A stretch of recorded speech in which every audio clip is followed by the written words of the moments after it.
All right, y'all. What to do? What to do? As you can see, your girl G is back. We are right back at it. Okay, I told y'all we's gonna be catching up on these videos right here in bed. Okay, so we just gonna talk about obviously what y'all seen. Real Housewives of Potomac, and honestly, this is we just gonna talk, and it might not be that long because Real Housewives of Potomac ain't really been given that much. It was a decent episode, but we all know because they don't want to get into the nitty gritty of what really need to be gotten to. Robyn and wandering. Shout out to Rodney the voice, wandering Dixon. Okay, because they don't want to get into it. Okay, and then Gizelle, I don't know what type of hole Gizelle got going on with production over there, but it's causing the whole thing to go down and blaze of glory. Okay, but let's go ahead and get to the episode, you guys. So I think we opened up with Karen. Yeah, Karen and her daughter Rayvin. She's in the tattoo shop. Y'all know Karen. Karen got body, okay? She said, I'm going to pay my man's taxes. And so to reward myself, I'm going to get this body done. This body snatched, okay? So the next time I'm caught out there with blue eyes, okay, I feel good being an old cougar. All right, y'all. Karen, y'all know she out there. Whatever man, with whatever man, okay, they decide to NDA with, okay. Ray pulled the what Dr. G with over there with Mia, cause he knew he wasn't gonna be able to get that limp noodle up, so he told Mia, go ahead and have your little play toy. I wonder if Ray did the same thing for Kern, cause we all know he ain't beating that bike in, okay. But nonetheless, Rayvin and her mom got a tattoo in memoriam of Karen's mother, her grandmother, and it was a cute little situation. Karen's rocking this blonde curly, okay. I don't know how I feel about the platinum blonde on Karen. Like, it's cute, but there's something about how they're like blending the roots to it is just throwing me off. But yeah, so Karen talks to Rayvin about talking with Gizelle and her daughter. Y'all know Grace. She's off to college, grown woman. Or not a grown woman, but grown and getting out the house, going to college. And so as Rayvin, she's been gone off, I think, for like a year or two. She wants to offer a little bit of advice. And like Karen told Rayvin, she's like, I know Gizelle in the past because, Rayvin's gonna ride for her mom. If you don't like that, neither do I, mama. But, Karen said me and Giselle are in a good place. So I would like for you to honor that. And, let's do a good deed by, getting Grace prepared for, college and whatnot. So after that, Candiace, y'all, she is throwing, hold on. What happened? Was it, Juan. So Juan and Robyn, they go to, the little chiropractor crack stretch place. And, their sons, one of them he's on his way to, what I tell you, Juan DNA strong. Them boys look just like him. But yeah, they in there, and Candiace, she sends Robyn the invite because Candiace, y'all know, is planning his Mother's Day brunch. Candiace and her mom have maintained a good relationship. Her mama definitely is not being as messy as she has been in the past. But yeah, Candiace was planning, and everybody was on the invite list except Gizelle. She said, Gizelle, keep that ass home. But Robyn, she is, 50-50 on. And so that's when, she made me laugh because she was like, I do say Ashley, even though she's a messy bitch, she's a good mom, So, yeah, so she basically hits Robyn up with the, can we, hold on, y'all. Sorry, I'm moving over here. Ooh, over here on the bed. Okay, sorry, y'all. This pillow behind my back. Fix. Okay. Sorry, y'all. I was trying to fix this pillow behind my back. But yeah, so she ends up texting Robyn basically saying, hey, I know we're not in a good spot, but I'm throwing this Mother's Day brunch. Like, can we put it aside for the day? And she read it out loud, and Juan was next to her. He was like, oh, that's nice. See, I know what Juan's doing. Juan, he ain't trying to have no beef with Candiace because he know Candiace, she's a reader, okay? She gonna fight with her tongue. She got a sword over there, okay? So I don't think he want the business to come his way, at the reunion. So he want to keep peace with Candiace. That's what I'm seeing. But Robyn's like, I don't even know why Candiace wants to even meet right now. Like, I was good at keeping it where we were in Austin, because at this point, like, we really ain't got no point to talk. Like, cause girl, we saw how it ended last time and we know how we feel about each other. And this is why everybody's Confucius, as the viewers and everything, because Candiace all season, but I don't know with Robyn because she was like my sister, and I don't even know why we're even in this spot. How did we get here? Like, everybody's confused. Like, why is Candiace crying so hard?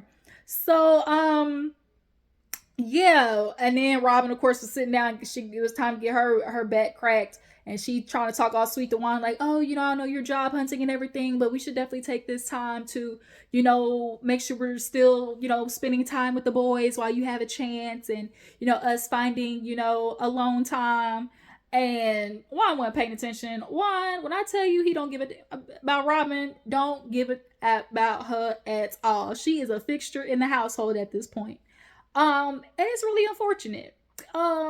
Because, she don't want to be saved. Don't save her. There is nothing worse than watching a bad relationship and not being able to save, your friend, whoever, your family member, whatever. Like, when you see they're in a bad position and you can give them advice all day, but it's like, until they want to get out of it themselves, like, it ain't nothing you can do. So just like Wendy said this season, if she want her nigga to cheat on her, she okay with it, but I am too. Where the clams at? Like, I want the clams. Where are the muscles? If she want to get cheated on, she okay with it, then I guess so am I. And so that's how we got to take Robyn this season. Like, if she want to die on that hill with Juan looking stupid as all get out, which old stupid ass, then so be it. But yeah, Robyn basically is confused why Candiace even wants to speak at this point.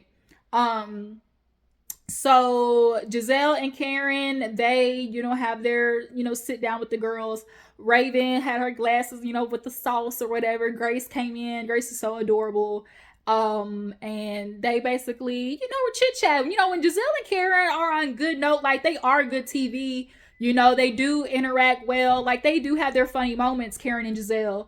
But, with the daughters, of course, Rayvin was, like, asking her what she's nervous about. And, of course, it's like, as a freshman coming in, you feel like, oh, my God, this great big thing, like, university, like, meeting people. But that's a part of, like, the fun of going to college, like, because, everybody who's coming in, the freshman class is coming in. They're trying to figure out their life. And, like, that's where you kind of figure out your life at, kind of as an individual in college. And that's kind of what Rayvin was like, you'll be nervous and scared, but you just gotta, have the courage to do it. And, of course, Gizelle was like, I don't worry about Grace, she's pretty smart, and insightful or whatever, she's personable. Like, I don't have no concerns about her, but I it's college or whatever, she gonna be gone, so it's definitely gonna be different without her. So it was a cute little scene, with Gizelle and Karen. I still don't like that bitch though, because Gizelle gotta go. Gizelle is holding up Real Housewives of Potomac, point blank, period. And Robyn's under her little spell and refusing to, interact with Candiace. And it's about to cost you a job. And we know you need it, Robyn, because Juan ain't getting no work no time soon. Whether the best he could do right now is a little bit of Popeyes. Maybe he can, start a modeling gig, because, Juan is somewhat attractive. So maybe he can do, like, menswear.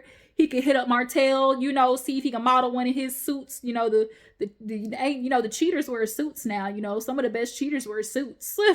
So, maybe that's something he can lean into, because no school is picking him up right now, as long as he got this, essay and whole, like that whole case going on right now. Robyn, girl, catch. You might want to start looking for your way at, all right? Your dumb ass and put that damn cheating clause. Robyn, just dumb. Like, are you dumb? Like, just dumb.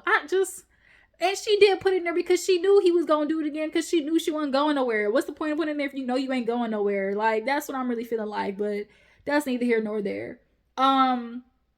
Yeah, Candiace, she throws her Mother's Day brunch. It was beautiful. It was giving what we've been looking for, rich housewives, got the money and everything. Oh no, y'all, we got Nneka. Speaking of rich, Nneka, this is how Nneka should have been introduced. Like, Nneka in this capacity seemed more, approachable, personal, and not, like, this is how you need to come in. Like, Nneka wasn't, like, intolerable in this scene with her sister. They're in there, furniture shopping for her new crib, and she basically was like, my sister, she's got it all. She's married, kids. She's got these boys, and they're giving her a run for her money, and she got a lot of it. So and like, so if we see that the sister, got moolah like that, and like NECA, you got moolah like that, like that's how you should came in here, because then it would have rolled, with you filming to your sister filming. This shit, we might have got Leve on there. Like, you messed up, NECA. You really did, because you fell into the trap. You fell into the rookie trap of trying to appease them green-eyed bandits. And y'all know the producers, definitely pushed her into, kind of low-key going against Wendy. Ashley, too, because she was inserted in the mess. Talking about, oh, I forgot, or I didn't realize I said it that way, whatever she said. Like, oh, NECA, I'm so mad. Because you fell right in the trap. Like, you fell right in the trap. But yeah, so NECA, she was just basically talking about her lifestyle, and how she's thankful to her dad, because he came here, trying to make $1 out of 15 cents, and he's a cardiologist of the highest degree. So, they lived a very, prosperous lifestyle. So yeah, that was NECA. I think she said, did she say anything about no, she just talked about being invited to the Mother's Day brunch. So, Mother's Day brunch. Like I said, rich, fabulous flower is what we've been needing on Real Housewives of Potomac. We ain't seen a good luxurious event in a minute. Over there with Robyn. Her family day had the damn paper plates and wasn't even set up. Like, ooh, Robyn. It's family day, but where your husband at? It's family day, but where the kids' daddy at? Like, at the hotel. Anyways, so yeah, it was super beautiful. Everybody showed up. Karen, she over there mixing and mingling, about La Dawn fragrance. It was a very beautiful event. And so Mia comes in. Mia came in looking nice. So her mama didn't show up though, because y'all know they're gonna have a good relationship. Mia tried to play it cool, like, I'm okay, like, we're good, like, I'm good, like, yeah, I'm good. But it's obvious, because she explained how her and her mom don't have a good relationship, or definitely not as good as her sisters. So yeah, it's very clear that that's something that bothers Mia. NECA and them show up, but Wendy didn't show up. And Candiace was on the phone with Wendy, and kind of find out she had a whole little book, signing, opening or whatever for her paperback. And Candiace was like, Wendy, she my girl, and I'm glad, I'm proud of her and everything. But, I'm really hoping that it was because of this book signing, not that she was trying not to, not have a situation with NECA. And I kind of low-key feel like that's definitely what she was avoiding. Because at the end of the day, Wendy and her mama being there and NECA being there, it was bound to, somebody was gonna mix that was gonna stir that pot. And so I definitely think Wendy, saw how it was a 2-for-1, to possibly have this book signing on that date. Okay. So yeah, everybody sits down. It was, like I said, a beautiful event. Karen asked her about Robyn, and Robyn, she was like, she texted me back and said she would rather us, talk first, so we're gonna speak next week. Oh, Sharice was there. Sharice and her daughter, when I tell you look just alike, and so Sharice was talking to Mia, and Mia being messy, like, oh, have you spoke to Karen? She's like, girl, quit playing. We ain't good. Like, stop. You know how we are. Could you say how you and Karen? Girl, just stop it. But I'm going to tell you about Jacqueline, though. She said, I'm going to bring up Jacqueline. You try to be messy, bring up Karen, but I'm going to bring up Jacqueline. How about I saw Jacqueline and, we had dinner. And she was like, oh, really? She was like, I talked about you. And she cried. And she was like, oh, word? But then how you go from crying to 2 minutes later, she was like, yeah, NECA actually ended up meeting her too. And NECA was like, man, she was talking the whole time. She was like, for 2 hours. So it ain't no telling what Jacqueline was rambling, through the running mill, just telling on Mia. So, y'all know they said her and Mia made up. Mia's with old incognito dude, old search engine, whatever he is. And so I wonder if that means that's going to be her way back this season, being with that dude, and her and Jacqueline, kind of being cool again. But yeah, NECA said that Jacqueline was running her through the mud. But yeah, it was a nice little dinner. I did y'all see Ashley trying to be messy on Twitter She had a little video and Candiace was talking in the background. I didn't hear it. I didn't get a chance to click the video, but I saw the comments. Everyone was like, here go Ashley trying to be messy, but you try to catch Candiace, and that's why she didn't even say nothing that bad. Like, I'm gonna go watch the video back. And first of all, Ashley, let's get something straight. You got this money and you got your makeup and hair did. You got a new wig. Why doesn't Mama Sharon have a new wig? Why is she still wearing season 1 wig? You are pretty financially well enough, I'm sure, to get your mama another wig. It's given Bobby and Whitney era, and not the sober one. Okay, that's all I'm trying to say. Okay, it's giving stuff. It's giving meet me in the bathroom. Okay, it's just giving Studio 58, whatever it is. Like, it's giving unhealthy. It's giving under the bridge. That's all I'm trying to say. Ain't no reason why Miss Sharon should still be wearing this wig while you come up there with a new wig. First of all, the wig line was all up on her big forehead, but you could tell the wig cost some money. Where is Mama Sharon wig? Point blank, period. But Ashley did get asked by Sheree, so she's like, oh yeah, you and the divorce, like, when are you gonna officially sign? Ashley ain't signing no damn time soon. And I'm glad Sheree said it. She was like, I can see that Ashley, maybe is, getting helped with the money. And she was like, Michael knew what he was marrying. Michael knew he got a woman, and he was a lick, point blank, period. And so Michael hit Ashley with that fine print, okay? And that's why Ashley at the reunion was like, well, it wasn't exactly, what I thought it was, some of the legal jargon. Yeah, that's why I gotta read that fine print, okay? Before you thought you was signing something airtight, and now your ass is stuck with him just so you can afford a house. Yeah, Ashley ain't divorcing no time soon. Y'all, Candiace, she gets up, she sings. Y'all, the song was actually like decent, and Candiace is sounding better. Maybe it sounds like maybe there is some vocal coaching that's going on. Yeah, it was nice.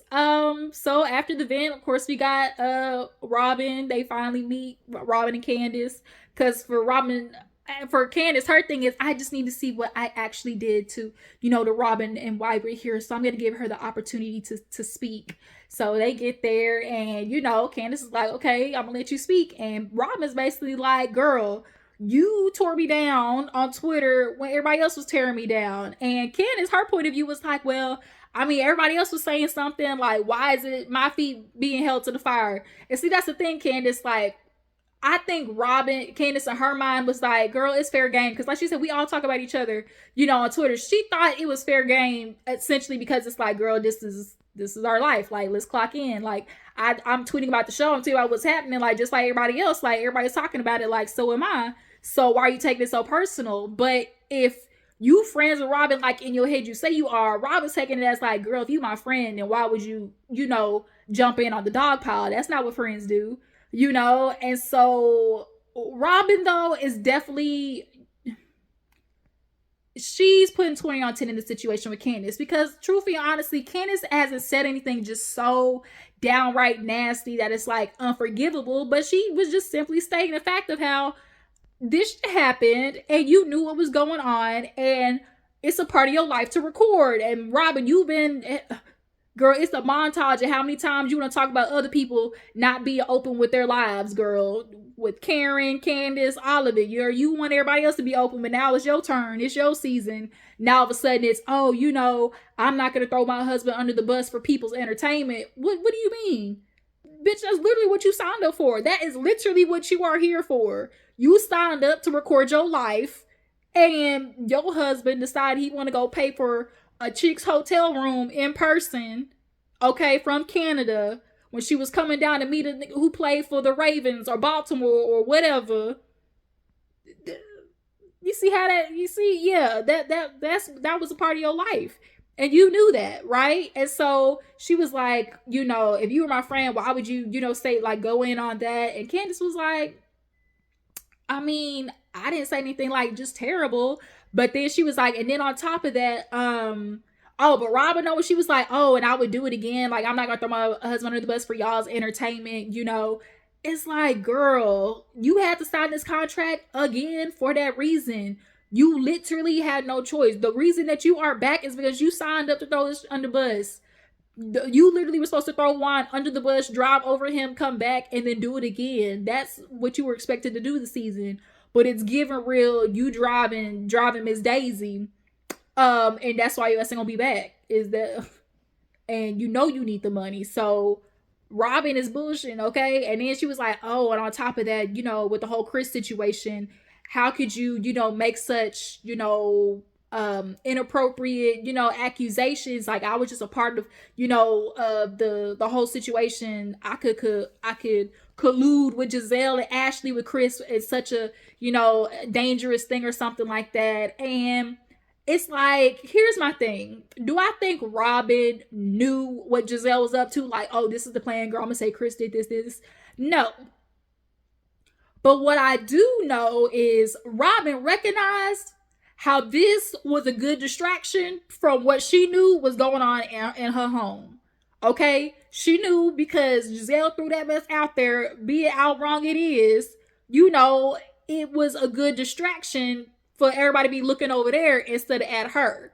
And so that's why she didn't jump in the middle of it to stop it. But she dipped her toe in enough to be like, oh, Chris, that's when she met with Candiace, it was like, oh yeah, I'm sure he was just, defending you, and if he didn't say anything or do anything, then why do you feel unsafe? Like, Robyn said that during the season, but by the time you get to the reunion, now all of a sudden it's why he in the hotel room. No, you showed it. You showed me who you are. And so why would you be confused why Candiace would feel like you in cahoots with Gizelle? Because that's your best friend. Like she said, how would you be friends with somebody who would do that and then go to sleep at night? But Robyn called Candiace out though. If you believe I'm capable of that, then why would you want to be friends with me? And it's kind of like, and because at the end of the day, Candiace, it is confusing. 1 minute it's like, F that hoe. Then the next minute it's like, well, we were sisters. So it's like, Candiace, pick a lane. Pick a lane. I feel like deep down she has like this insecurity of acceptance, She's a pageant girl. And that's what pageantry is all about, being picked. Like, it's about that like external validation. And I think she has a little part of that in her of like being accepted by them subconsciously.